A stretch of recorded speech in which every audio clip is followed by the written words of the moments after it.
Take a close look at this little fire thing. It's pretty awesome. From our era.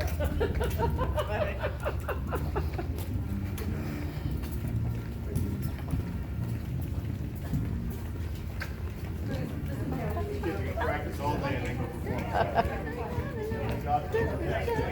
perform. Oh, baby, give me one more chance. Tell me that I love you.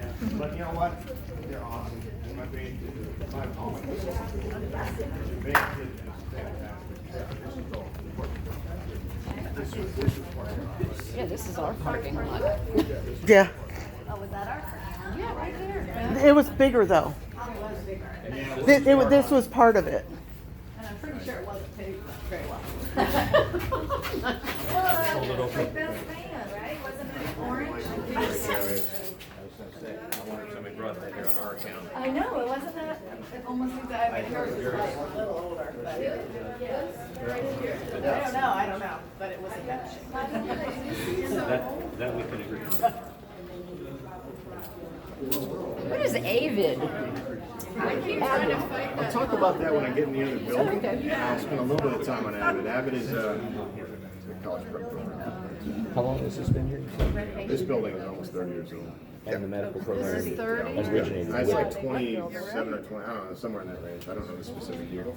So the medical program, again, ending with that certification type course too. I'm sorry there's no AC in here, otherwise my energy person would say, why did you turn the air on a Saturday? I get in trouble for that type of stuff. So we're gonna go back to a more air conditioned building in a minute as well. There's an office over there as well. There's only about 6 different classrooms in here too, okay?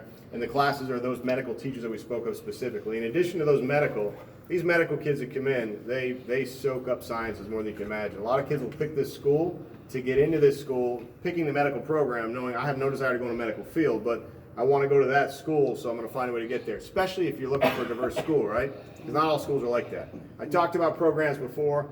Look, that's our kids. That's like kids of the quarter. You couldn't be more representative of a medical program than what those kids look like.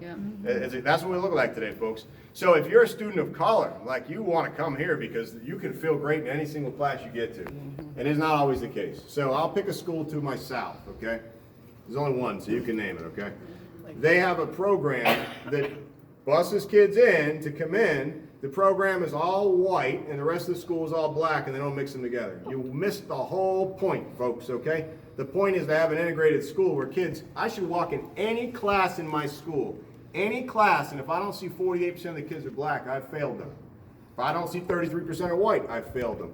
Every class should be a microcosm of the entire school. Does that make sense? And if it's not, then that's not integrated. That's like compartmentalized segregation today. Still happens. Not in this school though, which is why I said in the front end we're a beacon of it. You can go in all of our high-end classes, you can go in all of our low-end classes, you can go anywhere between. The mix is almost seamlessly perfect in that regard too. These kids walk out with a huge certification area too. There's 6 different classrooms in here as well. These medical kids that come down, you may have a medical office over here, but of your 8 classes, you're down here one time. Because you're walking back and forth across my campus with the rest of these students just like everybody else, because we're one mixed school and that's very important for us to do. They do have to wear medical scrubs on Tuesdays. They do have to wear professional dress on Thursdays. It is what it is, but you're going to get used to it. They have required volunteer hours, minimum of 200 in order to graduate with a medical diploma.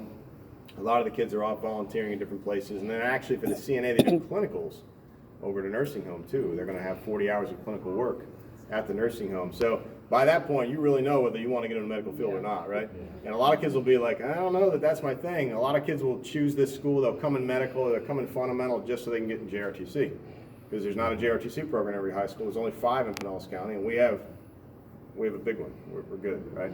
And so why wouldn't you? If you're thinking JRTC, you're going to find a way to get to this school. You got to have niches that make kids want to come here. We're at a point where we've done that pretty well, I would dare say. I'm going to flip the switch again. You thought you were in the back, now you're in the front. Roll.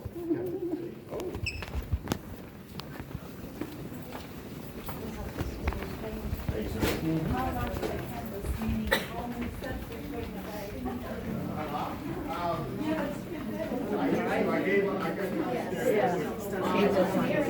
Well over 2,000 a day.